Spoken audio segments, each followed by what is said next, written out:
अस्सलाम वालेकुम रहमतुल्लाहि व बरकातहू। आज हम अपना एक नावल स्टार्ट करने वाले हैं जिसका नाम है इश्क तमाह मुस्तफ़ा सल्लल्लाहु अलैहि वसल्लम। इसकी राइटर हैं आयशा नूर मोहम्मद। तेरी नज़र में है तमाम मेरे गुज़िश्ता रोज़ व शब, मुझको खबर न थी कि इल्म नखीर बेरबत ताज़ा मेरे ज़मीन में मरक कन हुआ। इश्क तमाह मुस्तफ़ा अकल तमाम बुलाब। मुझे तलाक चाहिए, ओके का बटन दबाते ही दूसरी तरफ से कहा गया। इसने मोबाइल कान से हटाकर इस तरह स्क्रीन को देखा जैसे कहने वाला भी नजर आ रहा हो, लेकिन एक अजनबी नंबर को बहूर देख कर रह गया। वो 2 साल से इस फोन कॉल का मुंतज़िर था। जब किसी अजनबी नंबर से इसका सेल बजता तो वो चौंक जाता, ज़हन में इससे कई जाने वाले सवाल दोहराता और दूसरी तरफ किसी और को मौजूद पाकर वो दिल के अंदर कहीं बहुत अंदर एक दर्द महसूस करता। और आज जब बेहद मसरूफ़ अंदाज में बिना मोबाइल देखे इसने कॉल ओके की तो दूसरी तरफ होती जिससे फ़कत एक बार मिलने के लिए वो कितनी दुआएं मांग चुका था। मैं तुमसे मिलना चाहता हूँ। उसने गहरा सांस खारिज की।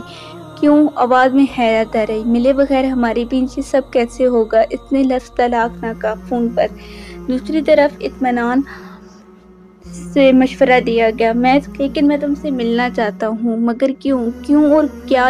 मुझे ये सब नहीं पता, बस मुझे तुमसे मिलना है। इसकी तबीयत आज फिर से जाग उठी थी। मुझे आपसे नहीं मिलना है। चंद लम्हों की खामोशी के बाद जवाब आया, फिर मैं भी ऐसे कुछ नहीं करूँगा। That's fine. क्यों मिलना चाहते हैं आप मुझसे? हम दोनों के बीच ऐसा कुछ नहीं है मिस्टर जिसे हम मिलकर डिस्कस करें। बेहतर यही होगा आप मुझे फ़ोन पर तलाक दे दे, वरना मुझे अदालत का दरवाज़ा खटकाना पड़ेगा और यकीनन इससे ज़्यादा अच्छी जगह हम दोनों के मिलने की कोई नहीं होगी। दूसरी तरफ से यखलत भड़कते हुए लहजे में कहा गया। इसने एक बार फिर मोबाइल कान से हटाकर स्क्रीन को देखा, लेकिन इस बार इसकी आंखों में उलझन थी। आप कौन है? इसने दोबारा मोबाइल कान से लगाते हुए पूछा तो दूसरी तरफ सन्नाटा छा गया। You are not my wife. पुख्ता यकीन था इसके लहजे में। आप जो भी कोई हैं मेरे हालात से वाकिफ़ हैं, लेकिन मेरी बीवी से नहीं। अगर आप मेरी बीवी को जानती हो तो आपको मालूम होता कि मेरी बीवी को गुस्सा बिल्कुल नहीं आता। दूसरी तरफ से इसकी बीवी की तकरार पर मजीद गहरी चुप लग गई थी। आप कौन है? इसने अपना सवाल दोहराया तो दूसरी जानिब से लाइन काट दी गई थी। ये कौन मोहतरमा थी और मेरे साथ किस किस्म का खेल खेल रही हैं? वो इतना उलझ गया कि सामने पड़ी फाइल में से कुछ भी नजर नहीं आ रहा था। अपनी सेक्रेटरी को इत्तला देकर वो ऑफिस से निकल गया। आमिर रज़ा से मिलो, ये है मेरा न्यू फ्रेंड और इस पार्टी का मेहमान ख़ुसूसी। जुनैद की बात पर वो मुस्करा दिया। इसके साथ एक इंतहाई दिलकश लड़की खड़ी थी। आमिन, ये मेरी वाइफ तानिया जुनैद है। Nice to meet you. Tania ने मुस्करा कर कहा। वाओ। आमिर ने इसका बहूर देखा। वो एक खूबसूरत साड़ी में मुलव्वस थी और वो साड़ी मुकम्मल तौर पर इसका बदन छुपाने में नाकाम थी। यू आर लकी जुनैद कि तुम इतनी खूबसूरत वाइफ मिली है। इसने तानिया की तरफ अपना हाथ बढ़ाया था। तानिया ने इससे हाथ मिलाया, लेकिन इसकी लबों की मुस्कुराहट हैब हो गई थी।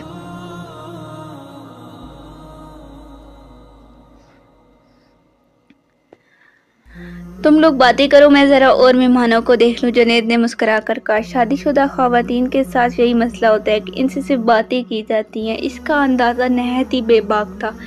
तानिया को उसकी निगाहें अपने अंदर उतरती हुई महसूस हुई। तुम क्या चाहते हो?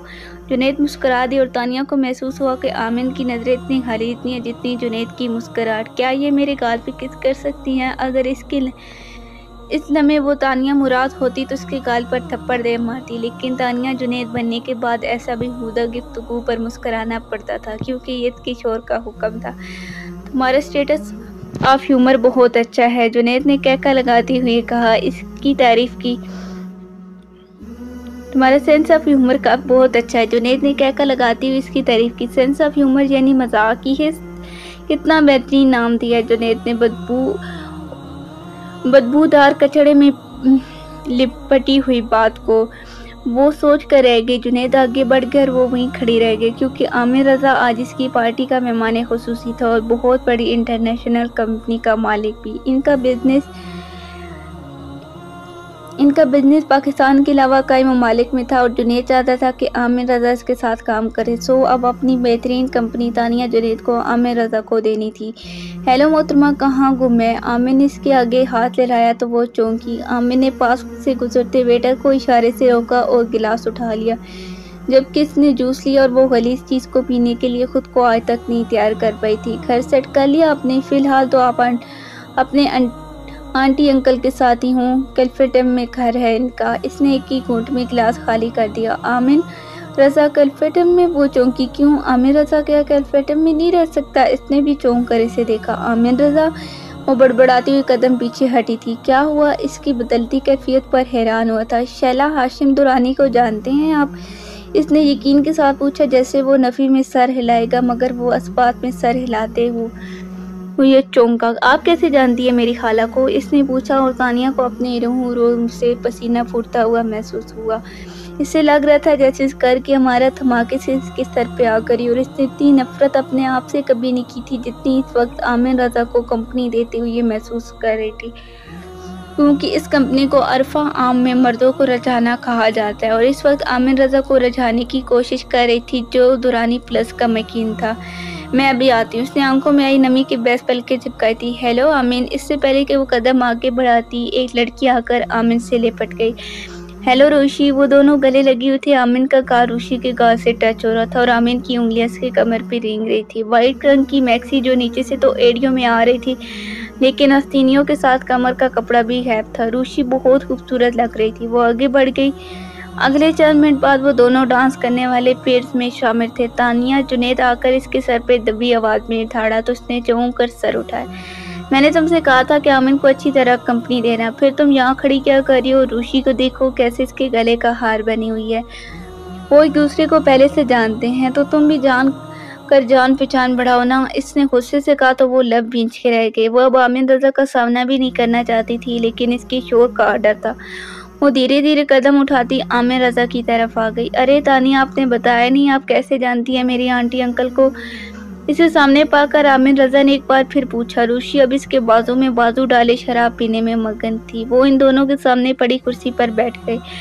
وہ ہمارے پڑوسی تھے، شادی سے پہلے ہاشم انکل کے دائیں طرف والا گھر میں رہتا۔ آپ کی شادی کو 3 سال ہو رہے ہیں، جبکہ آنٹی انکل تو ابھی 3 ماہ پہلے ہی امریکہ سے آئے ہیں وہاں پر۔ پھر آپ ان کی پڑوسی کیسی ہوئی جبکہ اس گھر میں ہمیشہ تالا لگے رہتے ہیں؟ آپ کو پاکستان آئے کتنے دن ہو چکے ہیں؟ آج 8واں دن ہے۔ پھر آپ کیسے کہہ سکتے ہیں کہ میں ان کی پڑوسی نہیں ہو سکتی؟ میں اپنے والدین کے گھر آتی جاتی رہتی ہوں۔ وہ مسکرائی۔ حقیقت کیسے بتاتی کہ کبھی درانی پلس میں بس جانے کے لیے وہ کتنی بے قرار رہتی تھی۔ پھر آپ کب آئیں گی اپنے گھر تاکہ میں درانی پلس میں آپ سے ملاقات کا شرف حاصل کر سکوں؟ اس نے تانیہ کے آنے کے بعد چوتھا گلاس خالی کیا تھا۔ کبھی نہیں، بھلا میں وہاں آنے کے قابل ہوں؟ اس نے سوچا۔ جب تم بلاؤ، پیچھے سے جنید نے کہا اور تانیہ نے لب بھینچ لیے۔ ہلکانہ جنید خود بھی اس کی درانی پلس جانے کے خلاف تھا مگر آمن رضا کے ساتھ بزنس بھی ضروری تھا۔ کل لنچ پر آ جاؤ، اس نے فوراً انوائٹ کیا۔ اوکے، جنید نے بھی فوراً جواب دیا۔ روشی تم بھی آ جانا۔ آمن اب روشی کو انوائٹ کر رہا تھا۔ سوری ڈیئر، میں کل مصروف ہوں۔ اوکے۔ آمن نے ایک اور گلاس اٹھایا۔ تانیہ مسلسل اس کے گلاس گن رہی تھی۔ ایسا ہے کہ آمن میں بھی کل دوپہر مصروف ہوں، البتہ تانیہ آ جائے گی۔ تانیہ نے چونک کر جنید کو دیکھا۔ کل سنڈے تھا اور جنید کو کوئی کام نہیں تھا، لیکن اس کے جانے سے کیوں معذرت کر لی؟ تانیہ جانتی تھی کہ جنید یہی چاہتا ہوگا کہ اس کی غیر موجودگی میں آمن کھل کر تانیہ کی کمپنی سے لطف انداز ہو سکے۔ اپنے شور کی ان گھٹیا بزنس طریقوں سے بہت خون آتی تھی، لیکن آج آمن رضا کی وجہ سے انتہا ہو چکی تھی۔ ایک مصنوعی مسکراہٹ بھی اس کے لبوں پر نہیں آ سکی۔ یہ تو اور بھی اچھا ہے کہ تم بھی مصروف ہو۔ آمن نے وہ گلاس بھی خالی کر دیا تھا۔ آمن رضا تو گھٹیا پن میں جنید کو بھی پیچھے چھوڑ چکا ہے۔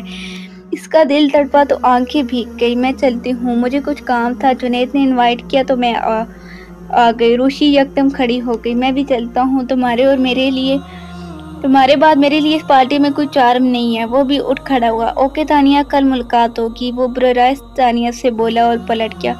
کل ذرا اچھی طرح تیار ہو کر جانا۔ پارٹی کے اختتام پر جنید نے بیڈ روم میں داخل ہوتے ہوئے کہا، کاش کل آنے سے پہلے میں مر جاؤں۔ اس نے بے بسی کی انتہا پر پہنچ کر سوچا تھا لیکن کچھ نہ ہوا اور اسے جنید کے پسندیدہ سوٹ میں دورانی پلس جانا پڑا۔ ویلکم، میں آپ کا منتظر تھا۔ وہ اسے اندر لے آیا جہاں شبنم اور آنٹی اس کی منتظر تھی۔ دونوں نے اسے گلے لگایا۔ بہت خوبصورت لگ رہی ہو۔ شبنم نے بے ساختہ اس کی تعریف کی۔ وہ بھی جانتی تھی لائٹ اور ڈارک پرپل کنٹراسٹ میں آڑا پاجامہ فراک اپنے بالوں کو رول کیے، نفاست سے کیے گئے میک اپ نے اس کے حسن کو چار چاند لگا دیے تھے۔ اپنی خوبصورتی پر وہ اتنی شرمندہ کبھی نہیں ہوئی تھی جتنی اس وقت اس گھر میں ہو رہی تھی۔ وہ لوگ ڈرائنگ روم میں آ کر بیٹھ کے کچھ دیر بعد ملازمہ لمضات لے آیا تھا۔ میم کے لیے اورنج جوس لے آؤ، عامر نے کہا تو اس نے چونک کر اسے دیکھا۔ کل پارٹی میں اس نے یہ بات نوٹ کر لی تھی کہ وہ شراب نہیں پیتی۔ نورین میرا لنچ کہاں ہے؟ بیر سے آتی عاجزی سے بھرپور اس آواز پر تانیہ نے بے ساختہ پہلو بدلا۔ اس نے غیر ارادی طور پر اپنا دوپٹہ اپنے کندھوں پر پھیلایا تھا، لیکن ٹوشی کا دوپٹہ اس کی عریض بازو چھپانے میں ناکام رہا اور اس کی یہ بے چینی عامر رضا نے بخور دیکھی تھی۔ آپ چلے میں لاتی ہوں۔ دوسری آواز ہے۔ میں یہی ہوں، آپ لے آئیں۔ کیونکہ آپ ٹھہری مصروف خاتون بھول گئی تو بس بھوکے مرنے کا فی الحال میرا ارادہ ہرگز نہیں ہے۔ کہنے والا لہجہ شرارتی تھا۔ اف باتیں تو اچھی کر لیا کرے، نورین خفگی سے بولی۔ جواب پر خاموشی چھا گئی۔ ارے بھائی، آج چاند کہاں سے نکل آیا؟ شبنم سے چھوٹا فرقان اندر آتے ہوئے بولا۔ وہ اتنی ڈسٹرب ہو چکی تھی کہ مسکرا بھی نہیں سکی۔ ارے تانیہ آئی ہے۔ اس کے پیچھے ہاشم درانی تھے۔ کیسی ہو بیٹا؟ جی ٹھیک ہوں۔ اس نے بامشکل خود کو کنٹرول کیا تھا، ورنہ جی چاہ رہا تھا کہ اٹھ کر وہاں سے بھاگ جائے۔ بیگم صاحبہ، کھانا لگ گیا ہے، ملازمہ نے آ کر شائلہ آنٹی سے کہا تو وہ سب اٹھ کر باہر آ گئے۔ آپ نے بات کی اس سے؟ لنچ کے دوران ہاشم درانی نے اچانک ہاتھ روک کر شائلہ درانی کو دیکھا تھا۔ آپ خود کرنے سے دیکھتی، مجھے تو گھبراہٹ ہوتی ہے، آنٹی نے چمچ اور کانٹے سے نفاست سے کھاتے ہوئے جواب دیا۔ نورین، یمینا کو بلاؤ۔ ہاشم درانی کے جملے پر تانیہ کے حلق سے نوالہ اتارنا مشکل ہو گیا۔ بڑے صاحب، چھوٹی بی بی گھر پر نہیں ہے۔ نورین کے جواب نے اس کی سانس بحال کی۔ لیکن ابھی تو وہ گھر پہ تھی، تم سے لنچ کے لیے کہہ رہی تھی۔ شبنم نے چونک کر کہا۔ وہ سامنے والے بنگلے کے چوکیدار کا بچہ سیڑھیوں سے گر گیا، اس کی بینڈیج کرنے گئی ہیں۔ او نو، فرقان نے کوفت سے کہا۔ تانیہ اور عامر کے علاوہ سبھی کے چہروں پر بیزاری تھی۔ جبکہ وہ لوگ لنچ کے بعد لاؤنج میں آئے تھے، تب وہ اندر داخل ہوئی۔ تانیہ نے عامر کو بری طرح چونکتی ہوئے دیکھا۔ اس کے لبوں پر بے اختیار مسکراہٹ دوڑ گئی۔ یمینا، ہاشم درانی کی آواز پر سر جھکائے آگے بڑھتی وہ لڑکی جو عامر رضا کی نگاہوں کی مرکز بھی تھی، رک گئی۔ یہاں آ کر بیٹھو، آپ کو مجھ سے کوئی کام ہے؟ اس کی نگاہیں حد تک جھکی ہوئی تھی۔ عامر رضا کو لگا اس کی آنکھیں بند ہیں۔ ماتھے سے لے کر ٹخنوں سے ذرا اوپر تک اس کی وسیع عریضہ سفید چادر، پیروں میں سفید موزے اور براؤن رنگ کے کپڑے کے جوتے۔ عامر رضا نے بے حد تعجب سے اسے دیکھا۔ مجھے تم سے کچھ بات کرنی ہے، انہوں نے کہا تو وہ آگے بڑھی اور میز کے پیچھے نیچے بیٹھ گئی۔ اس طرح بیٹھنے سے اس کے کندھے اور چہرہ دکھائی دے رہا تھا۔ اوپر صوفے پہ بیٹھو۔ ہاشم درانی نے ناگواری سے اسے دیکھا۔ آپ کو مجھ سے کیا کام تھا؟ اس کی نظریں ہونس جھکی ہوئی تھی۔ انہوں نے کچھ دیر چپ رہ کر اس کے اوپر بیٹھنے کا انتظار کیا۔ مجھے 40 لاکھ روپے چاہیے۔ رضا آ جائے گا تو میں تمہاری یہ رقم تمہیں لوٹا دوں گا۔ انہوں نے لب بھینچ کر اپنی بات کا آغاز کیا۔ میرے پاس صرف 10 لاکھ روپے ہیں، اگر آپ کے کسی کام آ سکتے ہیں تو میں وہ آپ کو لا دیتی ہوں۔ اس کی نظریں جھکی تھی، اس کا چہرہ سنجیدہ تھا۔ 10 لاکھ روپے؟ کیا بکواس کر رہی ہو؟ ہاشم اور شائلہ تو حقیقتاً اچھل پڑے۔ باقی پیسے کہاں ہیں؟ ہاشم نے پوچھا۔ میں نے خرچ کر دیے۔ 90 لاکھ روپے تم نے خرچ کر دیے، وہ بھی 3 سال میں؟ ان کی بات پر سب نے حیرت سے دیکھا، سوائے تانیہ کے اور عامر رضا کے لیے تو اس کے روح بھی بحث حیرت تھا۔ میں تمہارا اور ماں کا خرچہ بھیج رہا تھا نا، پھر تم نے 90 لاکھ کہاں خرچ کر دیے؟ جو آپ نے میرا اور دادی امی کا خرچہ بھیجتے تھے وہ ہی تو 10 لاکھ روپے کی صورت میں میرے پاس ہے۔ وٹ؟ ہاشم بے اختیار اٹھ کھڑے ہوئے تھے۔ تم نے پورے 1 کروڑ روپے خرچ کر دیے، لیکن کہاں؟ شائلہ نے الجھن لیے پوچھا تھا۔ ماما پاپا کی مغفرت کے لیے میں نے وہ رقم خیرات کر دی، بے حد اطمینان سے اس نے جواب دیا۔ پورے کمرے میں سناٹا چھا گیا۔ خیرت؟ ہاشم کا سانس حلق میں اٹک گیا تھا۔ شائلہ، اس لڑکی سے کہو یہاں سے جائے۔ ان کے ہاتھوں میں واضح کپلاٹ تھی۔ یمینا آؤٹ، فرقان نے غصے سے کہا تو وہ آرام سے اٹھی اور اپنے کمرے کی طرف بڑھ گئی۔ یہ لڑکی ایسے کیسے کر سکتی ہے؟ یہ ہماری غلطی تھی ہاشم، کسے ہم نے آپ کی ماں کے حوالے کر دیا۔ وہ جو کچھ آپ کو نہ سکھا سکی وہ سب کھول کر اس کے اندر ڈال گئی۔ شائلہ نے دانت کھچلاتے ہوئے کہا۔ اور شاید اس غلطی کا خمیازہ اب ساری زندگی بھگتنا ہے ہمیں۔ وہ نڈال سے اپنے کمرے کی طرف بڑھے تو شائلہ ان کی دلجوئی کے خیال سے پیچھے چلی گئی۔ آپی نے یہ چیک دیا ہے۔ چند لمحے بعد نورین اندر داخل ہوئی۔ فرقان نے اس کے ہاتھ سے چیک لیا اور چلا گیا۔ یہ کون ہے؟ आमिर रज़ा अभी तक सकते में था। तानिया का जी चाह से बताए कि ये कौन है, मगर वो चुप रही। आमिर रज़ा अगर अभी तक बेखबर था तो यकीनन इसे जानबूझकर नहीं बताया गया था। तुम्हारी बीवी, शबनम ने कहा तो आमिर रज़ा उछल पड़ा, जबकि तानिया ने भी तहज्जुब से शबनम को देखा। अगर अभी तक नहीं बताया था तो अब यूं अचानक बताने की वजह क्या ठहरी? लेकिन ये बात शबनम से पूछने की जरूरत नहीं थी, इसके चेहरे पर साफ साफ लिखा था। इस जैसी मुंहजोर लड़की को सिर्फ आमिर नहीं ठीक कर सकता है।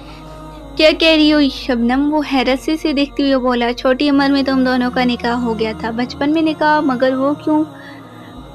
इस बार इसके लहजे में हैरत कम दिलचस्पी ज़्यादा थी। असल में मामा की एक फ्रेंड थी मिसेस रुबाब ताहिर, वो बे औलाद थी और इन्हें ये नन्ही सी यमीना बहुत पसंद थी। इन्होंने इसे मामा से मांग लिया। इन्होंने मामा पापा से कहा था कि वो अपनी सारी प्रॉपर्टी यमीना के नाम कर देंगी, लेकिन मम्मा हिचकाट का शिकार थी क्योंकि वो अमेरिका सेटल हो रही थी। तब शुमाइला आंटी ने कहा कि आमिर और यमीना का निकाह कर देते हैं ताकि वो कहीं भी रहे, इसे आना यहीं पड़े। इस तजवीज़ पर सब राजी हो गए। इस तरह तुम्हारा और यमीना का निकाह हो गया और रुबाब आंटी इसे लेकर अमेरिका चली गई। 10 साल तक ये इनके साथ रही। फिर हम सब अमेरिका सेटल होने के इरादे से वहाँ चले गए। जब हम वहाँ पहुँचे तो उसी रात रुबाब आंटी और ताहिर अंकल का कत्ल हो चुका था। ये कत्ल यमीना ने अपनी आंखों से होते देखा और कत्ल फरार होने में कामयाब रहा। आप पुलिस को बताएंगी वो लोग कौन थे? पापा ने इससे पूछा, लेकिन ये हिस्ट्रिक होने लगी। फिर पापा ने इसका बहुत इलाज करवाया, लेकिन ये अच्छी खासी साइको केस बन गई थी।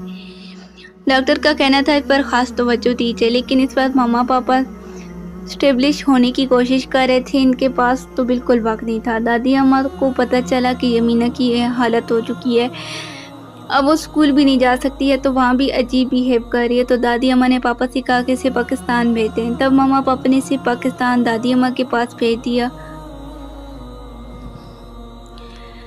तब फिर पापा ने इसे की प्रॉपर्टी के बारे में मालूम किया तो पता चला कि यमीना के अकाउंट में 1 करोड़ रुपए हैं। घर बाप आंटी के नाम था, वो इनके बॉयफ्रेंड ने अपने नाम करवा कर इनका कत्ल कर दिया। और बिजनेस ताहिर अंकल का था, जो इनकी गर्लफ्रेंड ने अपने नाम करवा कर इनका कत्ल कर दिया। यमीना 20 साल की हुई तो इसके वकील ने पापा से कहा कि वो उसकी रकम इसके अकाउंट में ट्रांसफ़र कर दे, और आज 3 साल बाद वो कह रही है कि इसके पास कुछ नहीं है, इसने सारा पैसा खैरात कर दिया। शबनम आमिन की भाभी भी थी और इसके बड़े भाई ज़ीशान की बीवी। तुम्हें भी यकीन नहीं आ रहा ना कि वो 1 करोड़ खैरात कर सकती है? वो 1 करोड़ क्या 1 अरब भी खैरात करे, डोंट केयर। मैं तो सिर्फ इस बात पर हैरत कर रहा हूँ। She is my wife. लानत है जो उसकी शक्ल पर, तुम्हारे साथ वो कहीं से भी सूट नहीं करती। भला इसका और तुम्हारा क्या? मैं शबनम के लेजे में अपनी बहन के लिए बहुत हकारा थी। तानिया पहलू बदल के रह गई। ये तो सच कहा शबनम ने कि इन दिनों का क्या मेल। यमीना इसके नाम के मैनी है, सीधी राह पे चलने वाली, और आमिन गुमराही की इंतहा पर। मैं चलती हूँ। वो यकदम खड़ी हुई। अरे बैठो ना। शबनम ने चौंक कर इसे देखा, जबकि आमिर रज़ा भी इसे देखने लगा। फिर आऊँगी, मुझे कुछ ज़रूरी काम था। वो बहरों के बैर निकली। तब इसने यमीना को लाउन में देखा। वो अपने बढ़ते हुए कदम को इसके करीब जाने से रोक ना पाई। कैसी हो यमीना? वो नीचे लाउन में घास पे बैठी नन्हे से पौधी को देख रही थी। तानिया की आवाज़ पर इसने इस तरफ देखने का तकल्लुफ़ नहीं किया था। कैसा हो सकता है वो शख्स जिसे उंगली पकड़कर सीधी राह पर चलाने वाला इसका रहनुमा गुमराही के रास्ते पर चल पड़े? यमीना, मैं मजबूर हूँ, वो लब काटते हुए बोली।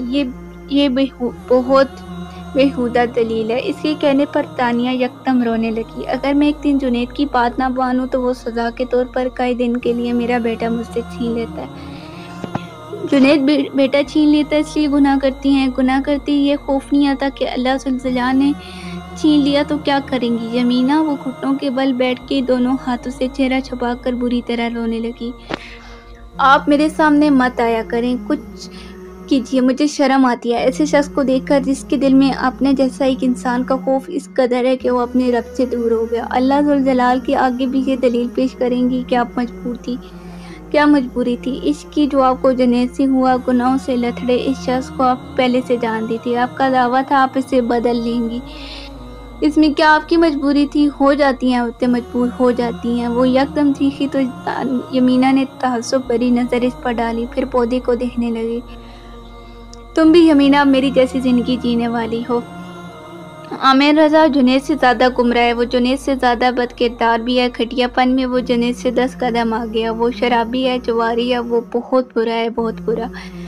अगर मैं आमिर रज़ा को ना बदल सकी तो मैं खुद को भी नहीं बदलूंगी। इसने पूरे इत्मीनान के साथ तानिया को देखा। तानिया लब भींच कर रह गई।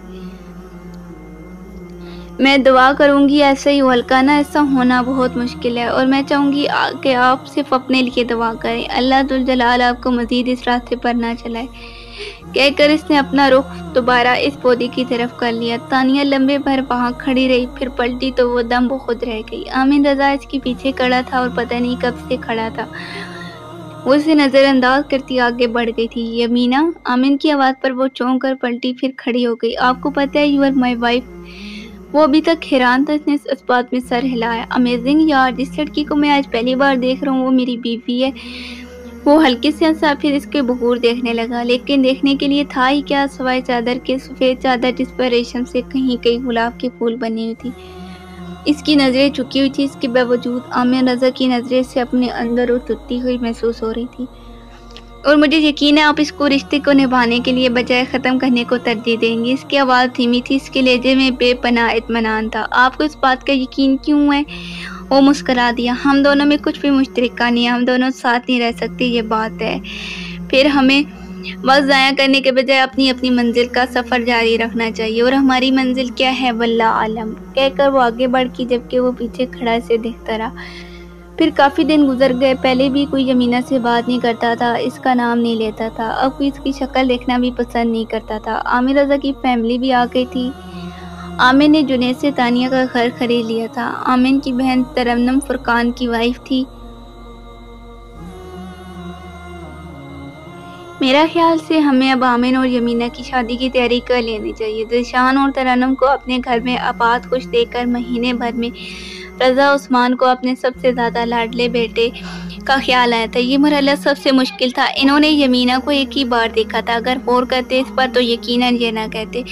जबकि मेरा ख्याल है कि हमें यमीना और आमिर के रिश्ते को ख़त्म कर देना चाहिए। शुमैला ने कहा तो इन्होंने चौंक कर पहले शुमैला और फिर शबनम को देखा। अंकल, यमीना इंतहाई अजीब किस्म की लड़की है, आमिर से बिल्कुल अलग। अंकल, इसकी परवरिश दादी अम्मा ने की है और इनका बहुत गहरा रंग है इस पर, बल्कि खुद दादी अम्मा से भी कई गुना आगे। दादी अम्मा को भी कोई इतनी बड़ी चादर मुसलसल ओढ़े हुए नहीं देखा जैसी वो ओढ़े रखती है। किसी पार्टी फंक्शन में शिरकत नहीं करती।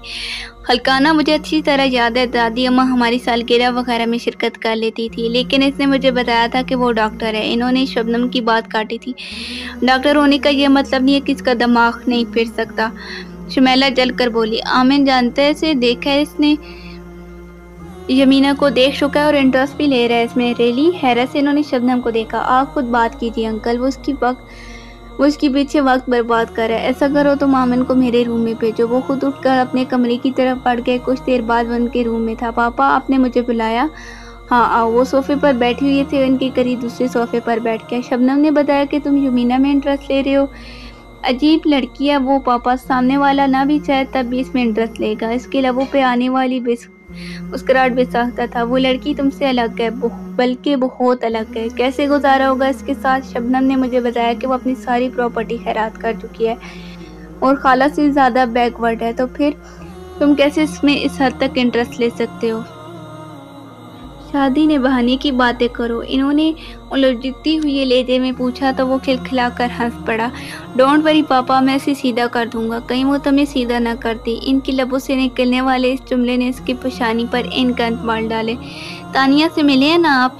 इसका दिखाया हुआ रास्ता जिस पर वो मोहतरमा चल रही है। जब रास्ता दिखाने वाला बदल सकता है तो रास्ते पर चलने वाला क्यों नहीं बदल सकता? इसने हकारत ज़दा लहजे में कहा था। पापा इसे खामोशी से देखने लगे। फिर शाम को वो दुरानी प्लस आई, कोई भी इस रिश्ते पर गर्म जोशी नहीं दिखा रहा था। रज़ा, तुम गलती कर रहे हो, अपने घर का सुकून और दरम भरम करोगे। आमिर की और इस लड़की की कभी नहीं बनेगी। हाशिम ने इसे सुनती ही वो डेट फिक्स करने आया फौरन कहा था। हाशिम, बच्ची है यार वो, अगर हमारी उंगली जख्मी हो गई तो उसे काट कर फेंका तो नहीं जा सकता ना, इसका इलाज किया जाएगा। ऐसी यमीना को कैसे छोड़ा जा सकता है? वो जख्म नहीं है रज़ा, ना सोर बन चुका है, इसे काट देना ही बेहतर है। जानते हो उसने क्या किया? जानता, उसने अपनी सारी प्रॉपर्टी खैरात कर दी और ये मेरी नज़र में कोई इतनी बड़ी बात नहीं। 10 एज में बच्चों को जो रहनुमाई मिले वो वही करते हैं। अब इसका 10 एज ख़त्म हो चुका है, अब वो मैच्योर हो चुकी है। मैं तुम्हें ये पुराना वाक़या नहीं सुनाना चाहता हूँ, एक नई बात जो मुझे भी कल ही पता चली है। इन्होंने कहा तो शैला ने लब भींच लिया। वो उस घर में पकने वाला खाना नहीं खाती। हाशिम ने कहा तो वो बेख्तियार मुस्कुराए। बहुत से बच्चों को आदत होती है, वो बाहर का खाना पसंद करते हैं, वो उस घर में अपना अलग खाना पकाती है। क्या मतलब? इनकी मुस्कुराहट हैरानगी में बदल गई। यही मैंने इससे भी पूछा तो जानते उसने क्या जवाब दिया? मैं अपने बदन को हराम नहीं खिला सकती।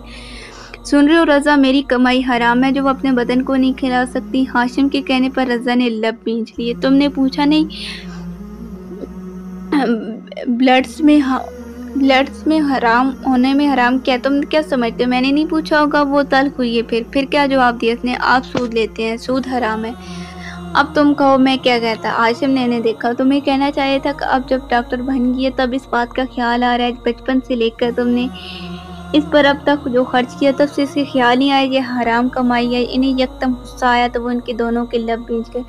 और 4 साल की थी जब हमने इसे रुबाब को दिया था। वो 15 साल की थी जब रुबाब की डेथ हुई और वो हमारे पास वापस आई। तब भी मैंने इसकी माँ के पास भेज दिया। 8 साल बाद वो खुद पाकिस्तान वापस आया हूँ। इस अरसे में मैंने इसकी और माँ के खर्चे के लिए जितनी भी रकम भेजी थी वो 10 लाख रुपए जो वो मुझे वापस कर चुकी है। फिर उसने खुद क्या किया? वो हैरत ज़दा रह गया। माँ की पाक और हलाल कमाई से इसकी परवरिश हुई है। 19 साल की उम्र से ज़्यादा वो खुद जॉब कर रही है, लेकिन क्या इसकी सैलरी इतनी थी कि वो अपनी कार में पेट्रोल भी डलवा सकती है? फिर इसने मेडिकल की तालीम कैसे हासिल की? वो भी शायद आज ही यमीना की हर पहलू से आशना होना चाहते थे। वो गाड़ी इस्तेमाल नहीं करती, इसके पास मोबाइल फ़ोन भी नहीं है, इसके पास सिर्फ 5-6 कपड़े होंगे। आओ मैं तुम्हें इसका कमरा दिखाऊं। हाशिम इन पर इंफिशात की पुछाड़ कर रहे थे। वो उसके कमरे में आ गए। दरवाज़ा खुलती ही रज़ा चकरा गए। पूरा कमरा खाली था। एक तरफ लकड़ी का एक शेल्फ था, इसमें किताबें थी। इसके साथ ही नीचे एक गदा बिछा हुआ सरहाना तकिया था। ये हमारे साथ क्यों रह रही है? रज़ा शॉक हुए थे। सिर्फ आमिर रज़ा से तलाक के लिए। अब आमिर से कहिए भाई कैसे तलाक देते? शैला ने वापस आते ये पहली बार लब खोले थे, लेकिन इनके लब भींच गए क्योंकि वो अपने लाडले को बहुत अच्छी तरह से जानते थे। अगर आमिर रज़ा के इल्म में ये सब कुछ था तो वो कभी तलाक नहीं देगा, क्योंकि वो हमेशा वही चीज़ें पसंद करता था जो सबसे अलग हो। यमीना इसकी ज़िंदगी में आने वाली सबसे अलग लड़की थी, बल्कि बहुत अलग लड़की। मैं यमीना से मिलना चाहूँगा, कहाँ है वो? इन्होंने कहा तो हाशिम ने कैरन साथ लिया। मतलब तुम और तुम्हारा बेटा नहीं समझे। एनीवे ये तुम्हारा प्रॉब्लम है, लेकिन ये तवक्को मत रखना कि मैं इस पर किसी फाइल का जिम्मेदार हूँ। तुम लोगों के साथ क्या करते हो वो तुम्हारे साथ क्या करेगी, मुझे इस बात से कोई मतलब नहीं होगा। लेकिन इस वजह से शबनम या तरन्नुम की ज़िंदगी में कोई प्रॉब्लम नहीं होना चाहिए। मैं आमिर तक तुम्हारा ये फैसला पहुँचा दूँगा। फ़िलहाल यमीना कहाँ है, इसे बुलाओ। इन्होंने कहा तो हाशिम उठ कर चले गए। शैला ने नूरीन से कहा कि इसे बुलाओ और ख़ुद भी चली गई। कुछ देर बाद वो आई। अस्सलाम वालेकुम। वो टेबल के पीछे कारवे पे बैठी। वालेकुम सलाम। अपनी ज़ुबान से अदा होने वाले ये अल्फाज इन्हें खुद ही अजनबी लग रहे थे। मैं आपकी रुखसती की डेट फिक्स करने आया था आज। वो कहकर इसे देखने लगे। आप गलती कर रहे हैं, आमिर मेरे साथ नहीं रह सकते। इसका सर उठा हुआ था, नजरें झुकी थी। आमिर अपना फैसला खुद कर सकता है। आप अपना फैसला कीजिए। मेरी तरफ से फैसला आप करें। अगर मैं आपकी बेटी हूँ तो क्या आप ऐसे शख्स से मेरी शादी करते जिसके पास मुझे खिलाने को एक रोटी ना हो, दुनियादारी ऐशो आराम इसके ख्वाब में भी ना गुजरे हों? यकीनन आप इससे मेरी शादी हरगिज़ ना करते। लेकिन अगर मैं इसके प्यार में मरने लगती तो आप पहले इस शख्स को अपने लेवर पे लाते, इसे इस काबिल कर दे कि वो मुझे कि दुनिया के तमाम ऐशो आराम मुहैया कर सके, फिर आप इससे मेरी शादी करते।